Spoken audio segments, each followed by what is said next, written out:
ہمارے ساتھ موجود ہیں وزیر اعظم کے معاون خصوصی برائے صنعت و پیداوار ہارون اختر خان. بہت بہت شکریہ ہارون اختر صاحب, آپ نے ہمیں جوائن کیا. ہارون صاحب, تاجر کمیونٹی نے آج جو ہے ہڑتال کی کال دی تھی, لیکن کل آپ سے میٹنگ کے بعد ایف پی سی سی آئی نے تو یہ فیصلہ کیا کہ کیونکہ آپ نے ایک وربل یقین دہانی کروائی ہے کہ معاملات کو ڈسکس کیا جائے گا پرائم منسٹر کے ساتھ اور ان کے جو شکوے ہیں ان کو دور کیا جائے گا, تو وہ تو پیچھے ہٹ گئے ہڑتال سے, لیکن کراچی چیمبر اور لاہور چیمبر نے اپنی ہڑتال آج جاری رکھی اور ہم نے دیکھا کہ کراچی اور لاہور میں آج پوری مارکیٹ تو نہیں بند تھی لیکن کچھ مارکیٹ سے بند تھی. اب ایک تو یہ بتائیے گا کہ کیا وجہ ہے کہ ان باڈیز میں تقسیم نظر آ رہی ہے, اور دوسرا کہ کیا آپ نے بزنس کمیونٹی کو یقین دہانی کروائی ہے کہ سیلز ایکٹ کی جن شکوں پہ ان کو اعتراض ہے کیا ان کو واپس لے لیا جائے گا؟ جی Shahzad, thank you very much. ہماری کل ایک بہت ڈیٹیلڈ میٹنگ ہوئی اور یہ میٹنگ اس اوریجنل کمیٹی کا فیصلہ تھا جو کوئی 3-4 دن پہلے ملی تھی, جس کو فائنانس منسٹر چیئر کر رہے تھے, اور ان کی ساروں کی بات سنی تمام چیمبرز کی, اور تمام چیمبرز کی خواہش کے مطابق یہ کمیٹی بنائی. And I was honoured by all the chambers کہ انہوں نے مجھ پہ ٹرسٹ کیا. تو انہوں نے ہمیں 30 ڈیز دیے کہ جی ہمارے گریونسز کو 30 ڈیز کے اندر اندر آپ ریزالو کر لیں. بٹ ہم نے مناسب سمجھا کہ اگر جینوئن گریونسز ہیں تو 30 ڈیز کیوں انتظار کریں. ہم نے 3-4 دن کے بعد وہ میٹنگ کر دی جو کل میٹنگ ہوئی. وہ 4 گھنٹے کی میٹنگ تھی اور ان کی چارٹر آف ڈیمانڈز میں 6 ڈیمانڈز تھیں. تمام چیمبرز ادھر موجود تھے اور بہت ہی اچھے ماحول میں ہوئی, یہاں تک کہ کچھ 6-7 دفعہ ڈیسک تھمپنگ ہوئی اور بڑے ایمیکیبل ماحول میں ہوئی. اور جتنی ڈیمانڈ تھی 1 بائی 1 ہم نے آؤٹ سائڈ کنسلٹنٹس بھی بلائے ہوئے تھے, آؤٹ سائڈ لائرز بھی بلائے ہوئے تھے. ہم ایف پی سی سی آئی کا اور چیمبرز کا ویو پوچھتے تھے, ہم آؤٹ سائڈ لائرز اور ٹیکس کنسلٹنٹ سے مشورہ کرتے تھے اور پھر ایف بی آر سے مشورہ کرتے تھے, اور سب مل کے ایک میوچل کانسنٹ کے بعد ایک پرپوزل تیار کرتے تھے کہ جی یہ پرپوزلز ہم تیار کر کے پرائم منسٹر کے پاس لے کے جائیں گے. پہلی بات. دوسری بات یہ ہے کہ کیونکہ ان کو مجھ پہ ٹرسٹ تھا, میں ان باڈی سے پہلے as member as revenue minister deal کر چکا تھا, لہٰذا وہ اور ان رائٹنگ دینے کی نہ وہاں بات ہوئی اور نہ انہوں نے کوئی ڈیمانڈ کیا, بیکاز وہ سمجھتے تھے کہ یہ ابھی پرپوزلز ہیں, ساروں کے کانسنٹ کے ساتھ ہوئی ہیں, میوچلی اگری ہوئی ہیں, اور یہ پرائم منسٹر کے ساتھ انشاءاللہ ڈسکس ہو کے اور فائنانس منسٹر کے ساتھ یہ اپروول کی پوری کوشش کر کے ہم واپس آئیں گے اور پھر ان کو ایک فارملی طور پہ ہم پریزنٹ کریں گے.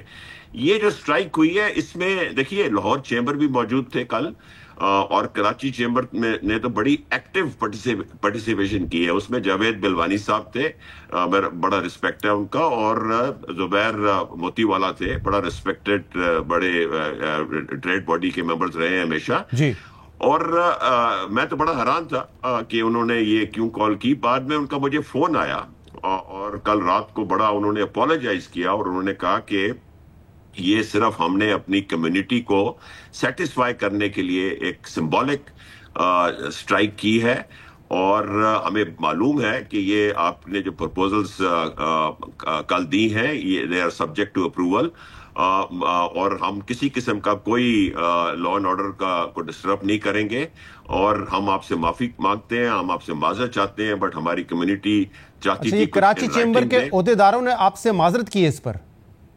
جی, مجھے اپولوجائز کیا کہ جی آپ کے ساتھ اتنی اچھی میٹنگ ہوئی ہے اور اتنے اچھے ماحول میں ہوئی ہے, اور آپ نے ہمارے سارے کے سارے ایشوز کو تھریڈ بیئر ڈسکس کیا ہے اور اس کے سولوشنز نکالے ہیں ہماری ایگریمنٹ کے ساتھ. تو یہ سٹرائک بنتی نہیں تھی, بٹ کیونکہ رائٹنگ میں آپ نہیں دے سکے, نہ ہی ہم نے اس وقت مانگا کیونکہ یہ سبجیکٹ ٹو اپروول ہے, ٹھیک ہے, تو ہم یہ کر رہے ہیں ایک سمبولک. اچھا ہارون صاحب, اب ذرا ان شکوں پہ بات کر لیتے ہیں جس پہ اعتراض تھا, جس پہ section 37A 37B of sales act ہے, جس میں ایک یہ ڈیبیٹ چل رہی ہے جب سے یہ ایک تو جب یہ ایکٹ جب بجٹ پیش کیا گیا تو اس کے بعد جو سینٹ کی کمیٹی ہے یا نیشنل اسمبلی کمیٹی ہے اس میں بھی اس پہ بڑا شور مچا, پولیٹیشنز نے شور مچایا, پھر اس میں کچھ تبدیلیاں کی گئی. اب حکومت کا نقطہ نظر یہ ہے کہ ہم تو سیف گارڈ کر رہے ہیں, اس میں بہت ساری چیزیں ہم نے ایسے ڈالی ہیں جو کہ بزنس کمیونٹی یا تاجروں کو سیف گارڈ کرے گی, لیکن یہ سمجھتے ہیں کہ نہیں, اس سے جو ہے خطرات بڑھیں گے اور ان کو اریسٹ کر لیا جائے گا. تو کیا حقیقت ہے اور بزنس کمیونٹی کو کیا یقین دہانی کروائی اس میں, کیا اس کو ریورس کریں گے یا نہیں کریں گے؟ یہ بڑا اچھا سوال ہے. دیکھیے نیشنل اسمبلی میں یہ بل پاس ہونے سے پہلے یہ کلوز پرائم منسٹر کی اٹینشن پہ آئی تھی، اور انہوں نے اگلے دن بھی نہیں چھوڑا. انہوں نے کہا اسی دن، آج کے دن فائنانس منسٹر مجھے بٹھایا اور چیئرمین ایف بی آر کو بٹھایا، اور انہوں نے کہا کہ یہ ریزالو کریں اور کلیریفائی کریں. 15 منٹ کے اندر چیئرمین ایف بی آر نے اور فائنانس منسٹر اور میں نے اس کے اندر جو بھی شک و شبہات تھے وہ نکالے، اور پھر ہم نے دونوں پارلیمنٹ ہاؤسز میں وہ پریزنٹ کیے اور وہ اپروو ہوئے. اس میں بیسیکلی یہ ہے کہ پہلے تو ایک اوپن قسم کی پاور تھی ایف بی آر کے پاس کہ وہ اریسٹ کر سکتے ہیں. اس کے اوپر کچھ 7 لیئرز آف مانیٹرنگ اور چیکس اینڈ بیلنسز لگائے گئے ہیں، اور میں آپ کو سمجھا دیتا ہوں. پہلے تو یہ تھا کہ اسسٹنٹ کمشنر بلا کے اگر اس کو شک ہو، انکوائری میں شک ہو تو وہ اریسٹ کر سکتا تھا. یہ 30 جون سے پہلے کی بات تھی. 1 جولائی کو اب یہ ہو گیا ہے کہ اسسٹنٹ کمشنر کچھ بھی نہیں کر سکتا. وہ ایک انکوائری کر سکتا ہے، پھر وہ انویسٹیگیشن کر سکتا ہے، اور اگر وہ سمجھتا ہے کہ یہ فراڈ یا اریسٹ مانگتا ہے تو پھر وہ نہ کمشنر ادھر کا کچھ کر سکتا ہے نہ chief commissioner. He has to send it to F be are headquarters. وہاں ایف بی آر چیئرمین ایک committee 3 member F be R کی بنائے گا، اور وہ کمیٹی فیصلہ کرے گی بائی میجورٹی کہ یہ اریسٹ کرنا چاہیے نہیں یا نہیں. اچھا، اس کے اوپر کل ہم نے ان کو بنا دیا ہے کہ اگر کسی قسم کی کسی کو گریونس ہے تو ہر 15 دن میں ایک کمیٹی بن جائے گی جو ایڈریس کرے گی کہ کوئی کسی کے ساتھ اس فراڈ کے چکر میں اریسٹ کی زیادتی تو نہیں ہوگی، جس میں ایف پی سی سی آئی کا نمائندہ ہوگا، جس میں اس کنسرن چیمبر کا نمائندہ ہوگا، جس کے اندر کمپلیننٹ ہوگا، جس کے اندر انڈسٹری کا نمائندہ ہوگا، جس کے اندر ایک نمائندہ ایف بی آر کا ہوگا. تو یہ تو کل بالکل فیصلہ ہو گیا.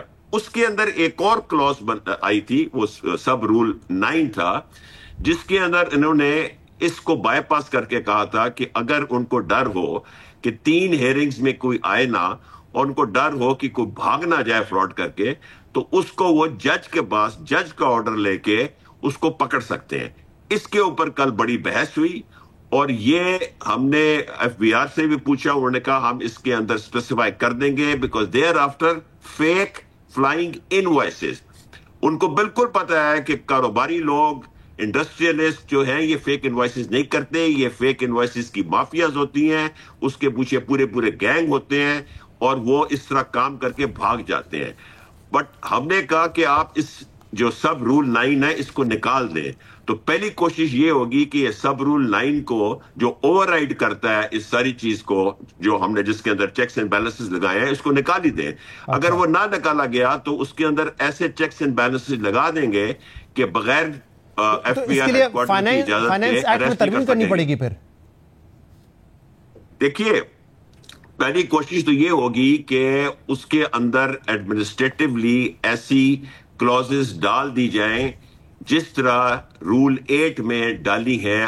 7-8 layers of checks and balances ہیں کہ اس کے اوپر ڈال دیں. دیکھیں، یہ ساری 9 جو ہے نا، سبجیکٹ ٹو اپروول آف اے جج. یہ جج کی اپروول کے بعد یہ کرتے ہیں. ان کے پاس، ایف بی آر کے پاس کوئی اتھارٹی نہیں.